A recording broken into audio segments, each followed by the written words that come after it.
오늘 저희들이 이제 예수님의 기사이적 사건을 좀 살펴보도록 그렇게 하겠습니다. 이제 오늘 13번째 강해가 되는데요. 오늘 말씀은 두 맹인 소경의 눈을 뜨게 해주신 그런 이야기입니다. 오늘 우리에게 주시는 메시지가 무엇인지 좀 살펴보도록 하겠습니다. 매 시간 말씀드렸듯이 예수님이 행하신 기사이적의 목적은 분명하죠. 하나님이 누구이신지, 하나님 나라가 무엇인지를 이 물질계에 갇혀있는 인간에게 분명하게 알려주시기 위한 그런 뜻이 있는 것입니다. 너무 부족해서 오감으로 감지를 해야 되고, 또 만져서 느낌이 있어야만 무엇인가 인정하고, 또 우리 이성으로 생각해서 합리적이라고 하는 그런 일이 돼야만 받아들이는 그런 부족한 인간들에게 그런 것이 전부가 다 아니다. 너희들이 모르는 세계가 있고 더 큰 세계가 있고 더 본질적인 세계가 있고, 그럼에도 불구하고 너희들이 살고 있는 물질 세계도 하나님이 사랑하시는 하나님 나라의 일부이다 하는 것을 예수님이 이제 보여주시려고 한 거죠. 그리고 인간의 몸을 입고 하나님이 오셨기 때문에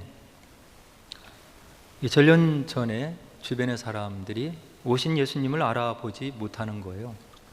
그냥 자기들과 똑같은 인간인지 알고 이렇게 대하는 거죠. 위대한 선생 중에 하나인 것 같다. 그런데 예수님의 목적은 그게 아니었어요. 내가 당신들이 인간의 모든 문제들과 어려움들, 아픔들을 근본적으로 해결해 줄 수 있는 너희들에게 보내주겠다고 하는, 하나님이 보내주실 그런 메시아이다 하는 것을 분명히 보여주시려고 한 거죠. 예수님의 제자들이 3년을 따라다녔지만 이해를 하지 못했습니다. 예수님이 잡히실 때도 제자들의 모습을 보면 이해를 못하는 것을 분명히 느끼고요. 그리고 이제 승천하셔서 승천하는 자리에서도 마태복음의 기록에 의하면 아직도 의심하는 자들이 있더라, 이렇게 마태가 기록하고 있죠. 그같이 인간이 부족한 것입니다. 여전히 의심하는 그들에게 오순절 마가의 다락방에서 성령이 충만히 임하니까 이 제자들이 생전에 예수님과 함께 계실 때 행했던 모든 기사 이적들의 의미가 다 깨달아지는 거예요. 그때 왜 그런 일을 하셨지? 그때 그런 말씀을 하셨는데 그게 이런 의미였구나. 진리의 영이 임하시니까 모든 것이 다 깨달아지는 거예요. 그래서 오고 오는 후세대를 위해서 하나님의 성령의 호흡이 묻어있는 말씀으로 이렇게 남겨놓은 거죠. 그래서 오늘 우리가 이 성경을 읽다 보면 하나님을 느끼고 또 만나고 체험하게 되는 그런 은혜의 역사가 오늘 우리들에게도 있는 거예요. 그래서 우리가 믿고 섬기는 하나님, 또 이 말씀, 또 예배와 경배의 삶이 헛된 것이 아니고 진리다 하는 것을 우리가 신앙 체험으로 확인할 수 있는 거죠. 오늘 27절에 보니까 맹인에 대한 이야기를 서술하고 있는데요. 뭐라고 하냐면, 예수께서 거기에서 떠나가실 때 두 맹인이 따라오며 소리질러 이르되 다윗의 자손이여 우리를 불쌍히 여기소서. 예수님이 이렇게 지나가시니까 두 소경이 예수님을 따라오는 거예요. 맹인이고 소경이니까 얼마나 힘든 삶을 살겠어요.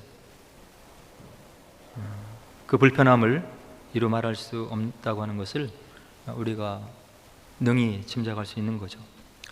예수님에 대한 소문은 들었고 그들의 절체절명의 문제의 핵심이 되는 눈이 먼 것을 해결해 줄 수 있는 사람이 곁에 계시다는 이야기를 듣고 따라오는 거죠.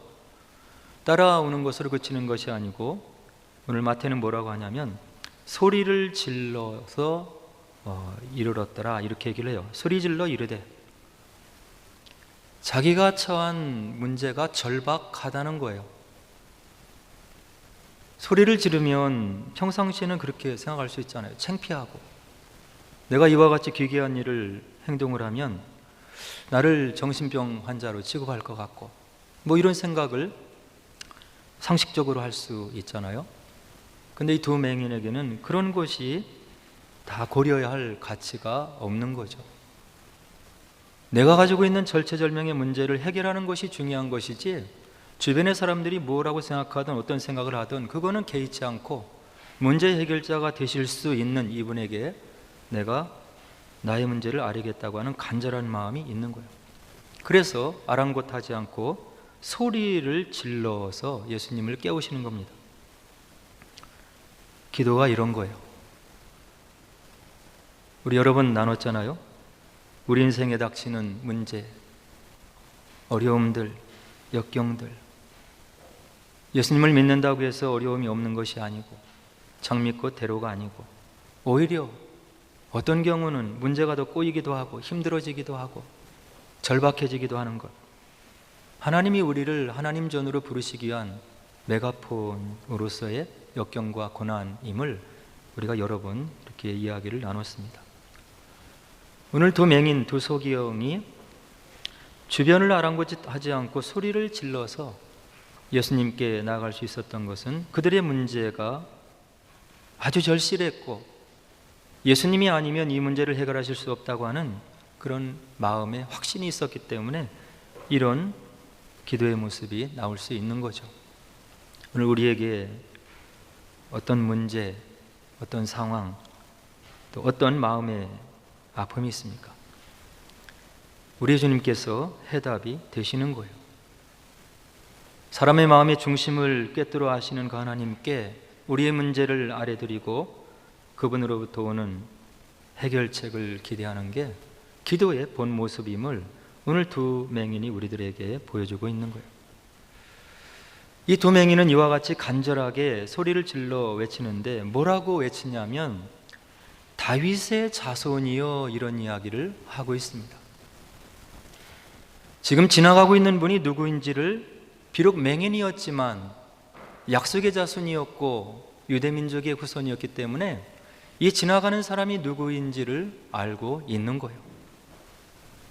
지나가는 사람이 예수, 그 예수라는 사람이 다윗의 자손임을 알고 있는 거죠. 아무에게나 이와 같은 소리를 할 수 없는 거잖아요.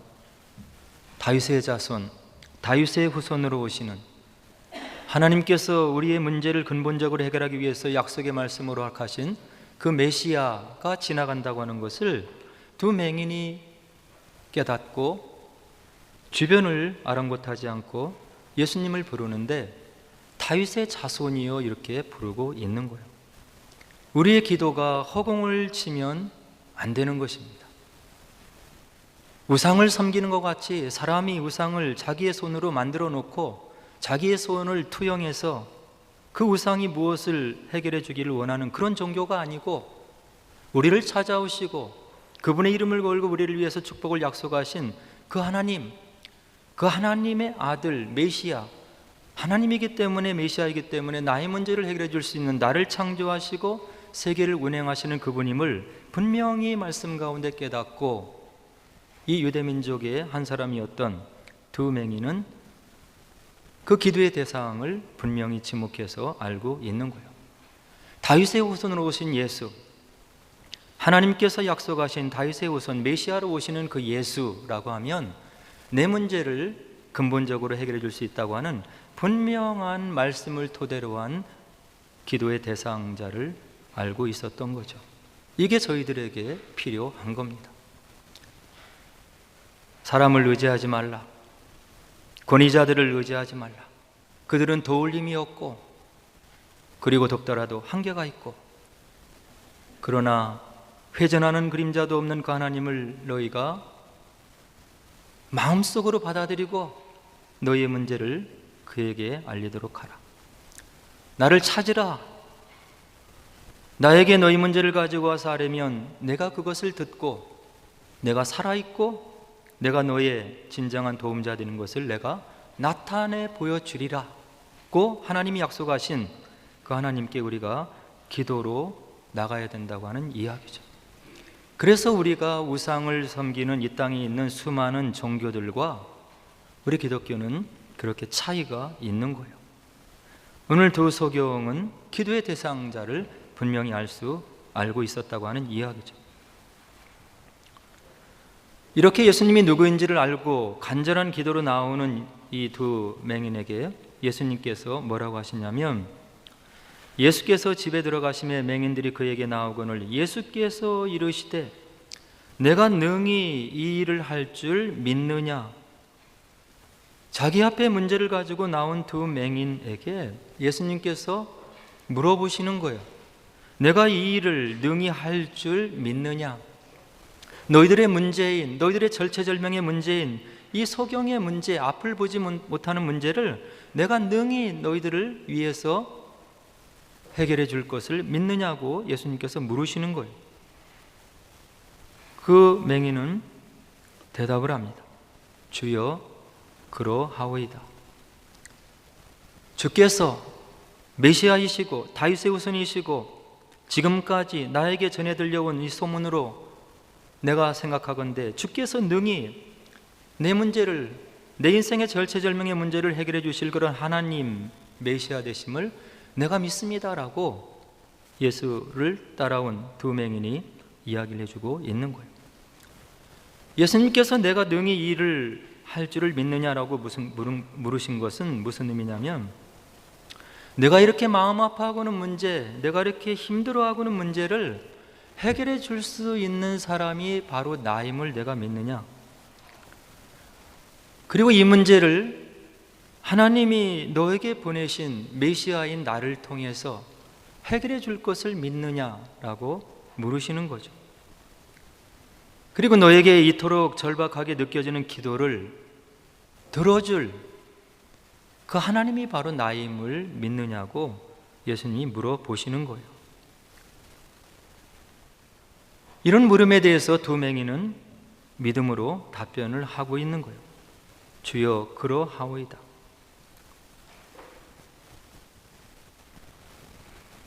예수님에 대한 믿음이 무엇입니까? 우리 인간은 한계가 있음을 인정하는 거예요. 그리고 우리 인간이 누구에게 속해 있어야 우리의 삶이 궁극적으로 의미가 있고 그리고 하나님 앞에서 복된 삶을 살 수 있는지를 물어보시는 거예요. 하나님께 속해 있을 때, 하나님의 말씀에 우리가 놓여 있을 때, 그 말씀의 진리가 우리를 자유케 할 때, 우리가 진정으로 자유롭고 행복하고 그리고 하나님께서 원하시는 은혜 가운데 삶을 살아갈 수 있음을 바로 예수님께서 우리에게 물으시면서 다시 한번 확인하고 계시는 거예요. 독립적인 존재가 아니다. 너를 사랑해서 내가 온전한 자유의지를 주었고 자율적인 존재로 만들었지만, 그렇지만 너희들이 나를 인정해야 된다. 나를 인정하지 않고 너를 조성하고 너를 짓고 너를 인도하고 너와 함께할 나를 인정하지 않으면 너희들이 잘못될 수 있다. 너에게 주어진 자유의지가 잘못 사용되어서 내 자신이 중심이 되고 그리고 내 자신이 우상이 되고 그리고 하나님께 목이고든 백성이 되기 쉬운 그런 존재이기 때문에 너를 잊게 하고 너에게 모든 축복을 준 사람이 누구인지를 수시로 무시로 기억해서 잊지 않도록 노력하는 삶을 살아야 내가 준 그 풍성한 자유 안에서 너희들이 참된 평안과 행복의 삶을 살 수 있다. 이런 것을 우리들에게 다시 한번 확인시켜 주시고 있는 거예요. 그래서 우리가 문제가 있을 때 하나님께 나아가서 기도를 하기를 원하지만 문제가 닥치면 우리가 쉽지 않은 거예요. 생각을 짓누르고 지나간 시간들이 마음속에 되뇌어지고 마음속에 힘든 생각이 동 몰려오고, 그래서 믿음의 선조들은 뭐라고 얘기하냐면 문제 가운데 하나님께 나아갈 수 있는 것은 하나님께서 주시는 믿음의 힘이 있어야 된다, 이렇게 얘기를 하고 있는 거예요. 우리가 하나님을 믿고 하나님께 기도해야 된다고 하는 것을 머리로 알고 있지만 할 수 없다고 한다는 이야기예요. 성령의 도우심 가운데 하나님이 우리를 불쌍히 여기시고 긍휼히 여기시고 우리에게 믿음이라고 하는 선물을 주셔야 하나님께 나가서 그 문제를 가지고 기도할 수 있는 마음의 여력이 생길 수 있는 그런 부족하고 연약한 인생이라고 하는 것을 이런 말씀들이 우리들에게 가르쳐주고 있는 거예요. 이 하나님의 은혜를 우리가 놓치면 안 되는 거예요. 그리고 이와 같이 믿음의 고백을 하는 두 맹인에게 예수님께서 응답을 해주셔요. 29절에 보니까 이에 예수께서 그들의 눈을 만지시며 이르시되 너희 믿음대로 되라. 너희 믿음대로 되라. 예수님께서 기사이적을 행하실 때 그 기사이적을 누리고 받는 사람들이 느끼고 분명히 알 수 있도록 그렇게 방법을 동원하시는 것을 우리가 복음서에서 확인할 수 있는 거예요. 다른 복음서에 보면 소경을 고쳐줄 때 진흙을 이겨서 마치 고약과 같이 만들어서 소경 위에 발라주고 실로암에 가서 씻으라 이렇게 말씀하시죠. 오늘 두 소경, 두 맹인을 고쳐주실 때는 그들의 눈을 예수님이 친히 만져주시는 거예요. 고통 가운데 있는, 문제 가운데 있는 사람이 감각할 수 있도록 하나님께서 그들을 긍휼히 여기시고 문제 가운데 함께 하신다는 것을 느낄 수 있도록 예수님께서 치료의 방법을 배려해 주시는 거예요. 하늘나라의 진리를 가르쳐 줄 때도 마찬가지이셨어요. 그 진리를 깨닫지 못하니까 그때 당시에 사람들이 알고 있는 여러 가지 문화적인 배경 이런 것들을 가지고 비유를 통해서 하나님 나라의 진리를 전해주시는 그 예수님의 모습을 알 수 있는 거예요. 말씀을 받는 사람들의 눈높이로 낮아지셔서 그들이 깨달을 수 있도록 이해할 수 있도록 낮아지시고 그들의 일을 돕기 위해서 기사의적을 행하실 때도 이와 같이 물질로 지음받은 인간이 느낄 수 있도록 치유 방법을 사용하시는 우리 예수님의 크신 배려와 사랑의 모습을 볼 수 있는 거예요.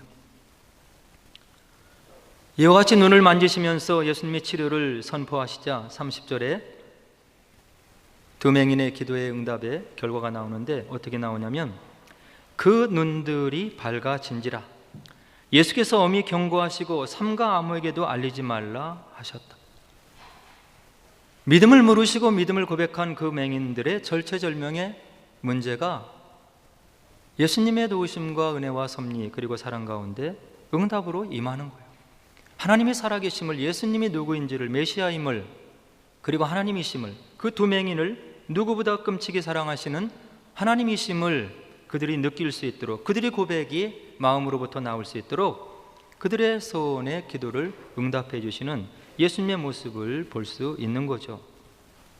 우리에게도 이런 예수님의 함께 하시고 인도하시는 은혜, 기도의 응답의 순간들이 많이 있었고 또 앞으로도 어제나 오늘이나 내일이나 영원히 변치 아니하시는 이 하나님께서 그런 응답의 역사를 이어가실 거라고 생각을 하고 또 그 말씀에 우리의 믿음을 두고 있는 것입니다. 근데 30절에 좀 이상한 예수님의 말씀이 있는데요. 예수님께서 말씀하셔요. 말씀하시는데 그냥 말씀하시는 것이 아니고 엄히 경고하셨다 이렇게 얘기하죠. 삼가 아무에게도 알리지 말라. 내가 치료를 받았지 않느냐? 그것을 아무에게도 알리지 말라. 예수님이 누구이신지를 지금까지 전하기를 그렇게 원하셨던 예수님의 마음과 모습에 비하면 상반되는 예수님의 말씀이신 것 같아요. 근데 이 말씀 속에는 깊은 뜻이 있는데 아직 하나님의 때가 이르지 않았기 때문에 이와 같은 인간의 이성을 뛰어넘는 하나님만이 하실 수 있는 일들을 많이 이룬다고 하는 그런 소문, 예수님에 대한 소문이 나가면 사람들이 이 인간 예수를 자기들의 목적을 이루려고 하는 그런 일에 잘못 사용할 수 있기 때문에 그것을 우려하셔서 아직 내 때가 되지 않았기 때문에 좀 기다려달라 하는 그런 예수님의 응답이라고 이렇게 해석을 하고 있는 것입니다. 우리들에게 하나님의 때가 있는 거예요. 그런데 이런 치유를 경험한 자들은 예수님께서 그냥 말씀하신 것도 아니고 엄히 이렇게 경고하시면서 말씀하셨는데 그 말씀이 귀에 들어올 리가 없는 거죠. 어떻게 합니까? 자기들의 문제를 해결받은 이 사람들, 31절에 보니까 그들이 나가서 예수의 소문을 그 온 땅에 퍼뜨리니라. 자신들이 생각해도 이것은 해결될 수 없는 문제, 지금까지 인생의 수많은 시간을 살아오면서도 이 문제가 풀려지기를 위해서, 고쳐지기를 위해서 그렇게 마음을 조아리고 그렇게 기도했는데 이루어지지 않았던 일, 메시아 예수를 만나서 그 문제가 해결되니까 이 마음이 주체를 할 수 없는 거예요. 자기에게 찾아온 예수님, 메시아로 다가온 예수님이 너무 크게 느껴지기 때문에 그냥 그것을 마음에 담아둘 수가 없는, 그것이 예수를 만난 사람들의 본 모습임을 오늘 31절이 우리들에게 알려주고 있는 거예요. 나에게 찾아온 예수님이 어떤 분이신지를 분명히 안다면, 나에게 찾아오신 예수님께서 나에게 어떤 선물을 주시고 어떤 은혜를 주셨는지 분명히 안다면 우리가 이렇게 바뀔 수 있다고 한다는 이야기예요. 내 생각과 달리, 내 판단과 달리 하나님의 나라를 위해서 이렇게 180도 달라져서 복음의 능력을 체험하고 예수님의 증인이 되는 삶을 살아가는 그런 모습이 자연스럽게 나올 수밖에 없는 것이 복음의 역사임을 오늘 본문 구절이 알려주고 있는 거예요. 오늘 본문에 나오는 두 맹인만 그렇습니까? 유대인들이 그렇게 꺼려했던 사마리아, 아시리아 민족과 피가 섞여서 피가 더러워진 그런 사람들이라고 유대 사람들이 멸시하고 천대했던 사마리아 사람들, 예수님은 그곳을 돌아가지 않고 직접 통과하시죠. 그래서 수가성에 이르러서 여인을 만나, 찾아오는 여인에게 물동이를 내려놓고 물을 좀 달라고 하니까 이 여인이 의아하게 묻잖아요. 당신은 보아하니 유대인인데 어찌 사마리아 사람 나에게, 그것도 여자인 나에게 이야기를 겁니까? 예수님이 얘기하시죠. 너에게 남편 5이 있었는데 단 한 사람도 진정한 남편이 아니었다. 지금 있는 남편도 참된 남편이 아니었다. 이렇게 그 여인의 아픔과 마음을 꿰뚫어보고 얘기하는 그 예수님에게 여인이 모든 인생의 문제를 내려놓고 그에게 고백을 하잖아요. 내가 말하지 않은 일들, 나의 인생에 수치스럽고 부끄러운 일들을 내가 말하지 않았는데 모든 나의 마음을 헤아리시고 낱낱이 하시는 이분, 그리스도가 아니면 어떻게 이런 일이 있을 수 있겠는가? 그리고 나서 이 여자가 예수님이 메시아임을 알아보고 어떻게 합니까? 요한복음 4장 28절 29절에 보니까 여자가 물동이를 버려두고 동네로 들어가서 사람들에게 이르되 내가 행한 모든 일을 내게 말한 사람을 와서 보라, 이는 그리스도가 아니냐. 자신에게 찾아온 예수님, 마음을 꽁꽁 숨겨놓고 얘기하지 않은 것을 알아본 선지자와 같은 이 사람을 만나고 나니까 주체할 수가 없는 거예요. 삶의 원천인 물동이를 버려두고 내던지고 동네로 뛰어들어가서 내가 행한 모든 일을 내가 말하지 않았는데 모두 낱낱이 얘기한 이 사람이 그리스도가 아니고 메시아가 아니냐 하면서 예수를 전하는 버림받은 땅 사마리아 땅의 수가성의 여인의 증인을 사도 요한은 우리들에게 분명하게 알려주고 있는 거예요. 이것이 복음의 역사인 거예요. 예수를 믿은 연한이 짧으냐 기르냐가 중요한 것이 아니고 나에게 찾아온 예수님을 내가 어떻게 느끼고 반응하느냐가 중요한 거예요. 예수님을 만나면 만날수록 겸비해지고 나와 내 가정에게 부어진 축복에 대해서 감사하고 섬기고 나누고 하는 것이 변화된, 복음을 제대로 만난 사람들의 변화된 모습인 거예요. 스게오가 그렇게 했잖아요. 유대인들이 그렇게 저주하는 민족의 배반자 세리장, 예수님을 진정으로 만나다 보니까 내가 토색한 것에 4배를 갚고 내 재산의 절반을 어려운 사람을 위해서 헌신하겠나이다. 변화의 모습, 역사의 모습 우리가 알고 있는 거예요. 우리에게 끊임없이 다가오는 고난과 역경과 어려움의 문제는 하나님께 나오라는 사인인 거예요.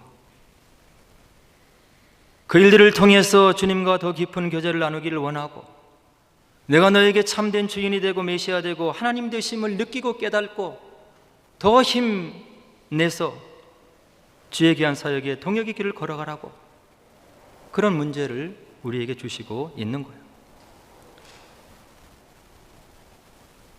지나간 한 주 마음에 고달프고 힘든 일이 있어서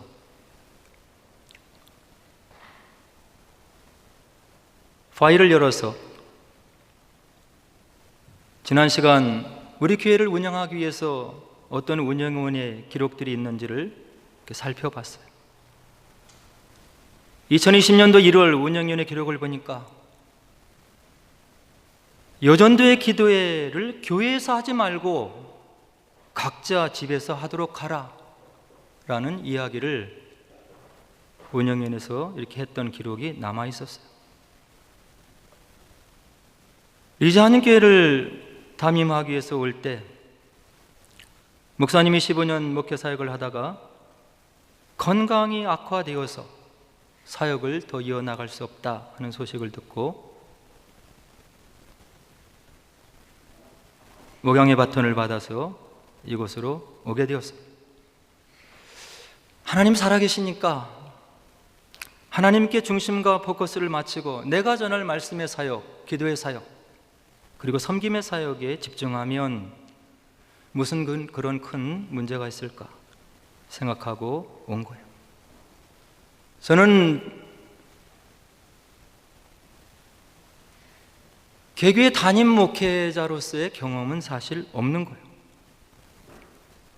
은혜 받고 하나님을 만나고 치유 역사를 경험하고 그 은혜가 귀해서 남은 인생을 하나님께 드리겠다고 하고 준비하던 행정고시를 포기하고 이제 신학대학을 가고, 그리고 나서 공부를 마치고 이제 신학교 사역을 시작해서 간간히 교회를 돕는 사역을 하긴 했지만 풀타임 사역으로 사모와 함께 이렇게 전적으로 사역하는 그런 사역은 리즈 한인교회가 처음이었던 거예요. 어떻게 보면 교회 생리와 교회 질서에 대해서, 그리고 교회의 어떤 모습에 대해서 실전적인 경험이 전혀 없는 그런 목양의 출발이었다고도 볼 수 있을 거예요. 그 당시에 권사님들, 집사님들이 교회를 위해서 모여서 기도하겠다고 이렇게 하시길래 하시라고 그랬어요. 그런데 들려오는 소문들이 흉흉한 거예요. 도대체 권사님들이, 집사님들이 교회에서 기도회를 하고 무슨 이야기를 하는 건지. 지난 8년 동안 부부 폭력 사건, 이혼 사건, 간음을 해서 감옥에 가는 사건, 마약 사건,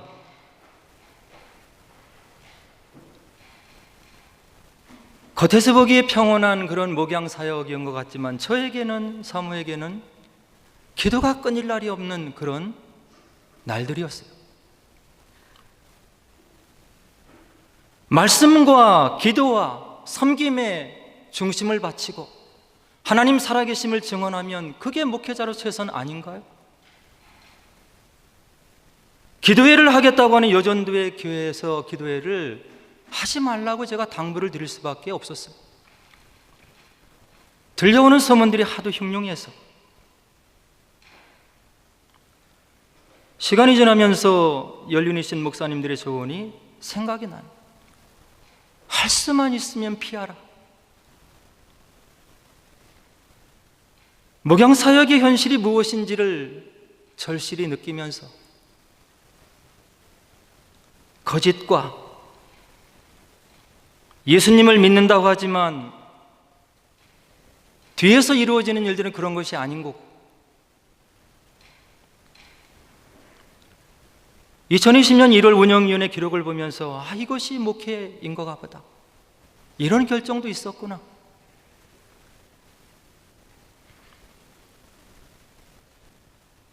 그렇지만 저희 삶 속에 들어오는 하나님의 역사를 기억하고 순종해 나가는 시간들 속에서 하나님이 주어주시는 자녀들을 향한 축복을 또 경험하고, 힘들지만 말씀의 사역을 이어나가는 것이 저를 불러주신 소명이라고 생각하고 지금까지 8년여 넘도록 이 자리를 지키고 있는 것입니다. 리즈 한인교회가 할 일이 많잖아요. 리즈에 오는 한인들, 학생들을 위해서 복음이 무엇이고 하나님이 어떻게 살아계시고 무엇을 우리가 전해야 되는지를 중심을 맞춰 발을 맞춰 나가도 될까 말까 한데, 그러면 안 되잖아요.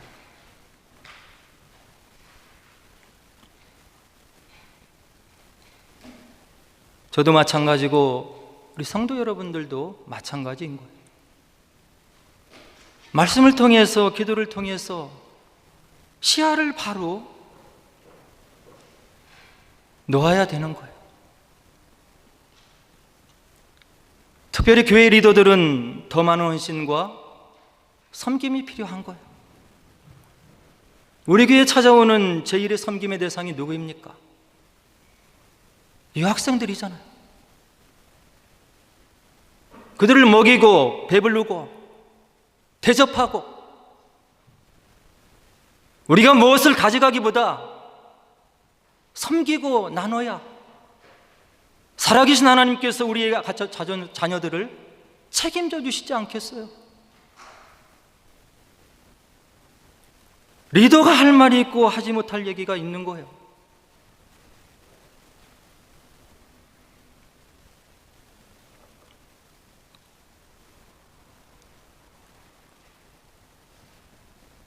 오늘 본문에 나오는 두 맹인, 그들이 가지고 있는 절체절명의 문제를 가지고 하나님께 나온 거예요. 이 땅에 사는 모든 사람들, 지금 당하고 있는 문제가 절체절명의 문제인 거예요. 말씀 보세요. 그리고 기도하세요. 주님께서 십자가에서 죽으시면서 내가 내 신앙 고백 위에 교회를 세우겠다고 하셔서, 이게 주님의 교회인데 주님의 교회를 위해서 봉사할 수 있는 기회 감사하셔야 되는 거예요. 내가 무엇을 할 수 있는 것을 가지고 단 한순간도 내 마음을 높일 수가 없는 거예요. 신앙의 기본인 거예요. 교회에 드려진 모든 물건은 성물인 거예요. 무엇을 대하든지 두렵고 떨리는 마음으로 대해야 되는 거예요.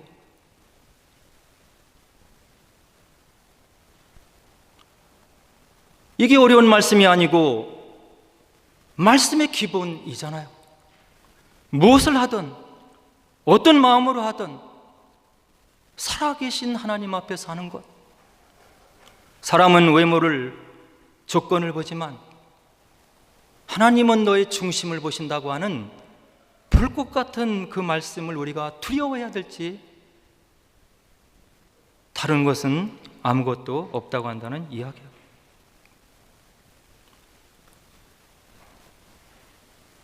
리즈 한인교회가 주저앉을 수도 있어요. 누가 좋아하겠어요?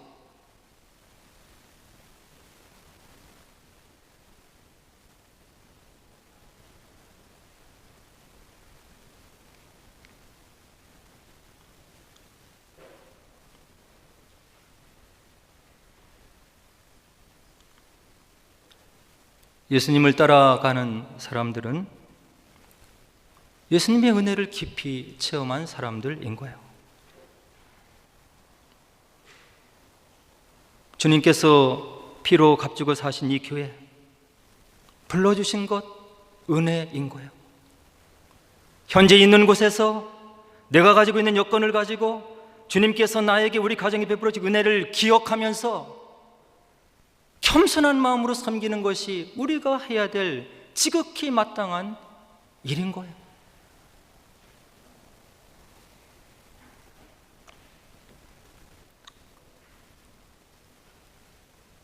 그것을 살아계신 하나님이라고 고백하는 거예요. 내가 좀 억울해도, 힘든 일을 당해도 주의 몸 된 교회를 위해서 참고 인내하고 주변의 사람들을 인화 단결시키고 함께 걸어갈 수 있도록 노력하는 것이 예수 그리스도의 은혜를 바로 받은 사람들이 해야 될 일인 거예요.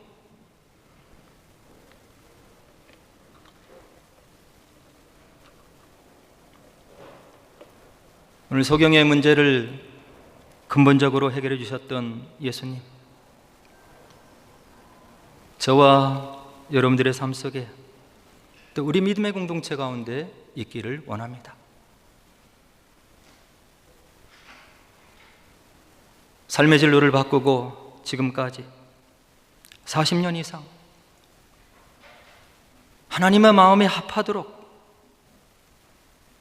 되도록이면 내가 내 것을 먼저 챙기지 않으려고 노력하고 지나왔던 시간들입니다.